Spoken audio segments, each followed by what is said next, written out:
পাকিস্তানের স্বরাষ্ট্রমন্ত্রী তিনি হুমকি দিয়ে বলছেন কলকাতা উড়িয়ে দেব।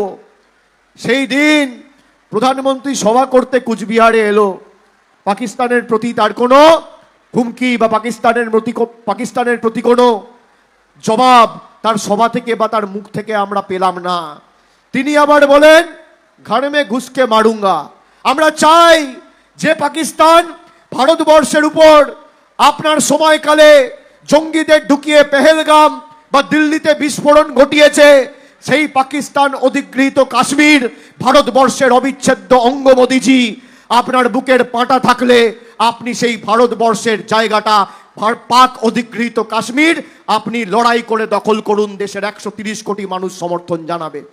আপনি বলুন, পাকিস্তানের প্রতিরক্ষা মন্ত্রী বলছে কলকাতা উড়িয়ে দেবো, আর দেশের প্রধানমন্ত্রী চুপ।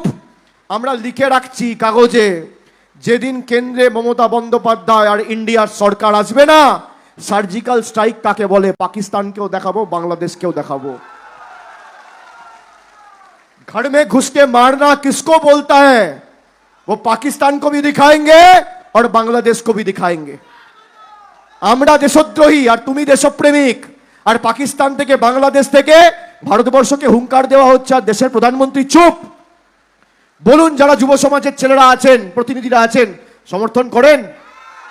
কোনোদিন দেশের স্বাধীনতার ৭৯ বছর পরে আজ পর্যন্ত দেখেছেন দেশকে থ্রেট দিচ্ছে, দেশকে হুঙ্কার দিচ্ছে কলকাতা উড়িয়ে দেবো, দিল্লি উড়িয়ে দেবো, আর প্রধানমন্ত্রী এসে এখানে নির্বাচনী সভা করছে আর দেশের নিরাপত্তা নিয়ে চুপ?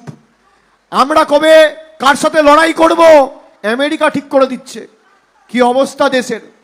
আপনারা এক বুক আশা নিয়ে বিজেপিকে ভোট দিয়েছিলেন যে বিজেপির হাতে কেন্দ্র সরকার থাকলে দেশ সুরক্ষিত থাকবে।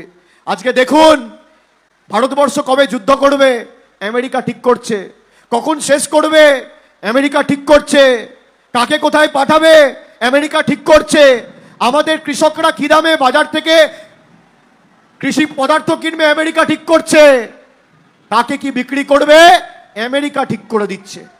তাই এই ভোটে যারা আমাদের আবেগ নিয়ে ছিনিমিনি খেলেছে তাদেরকে যোগ্য জবাব দেওয়ার ভোট।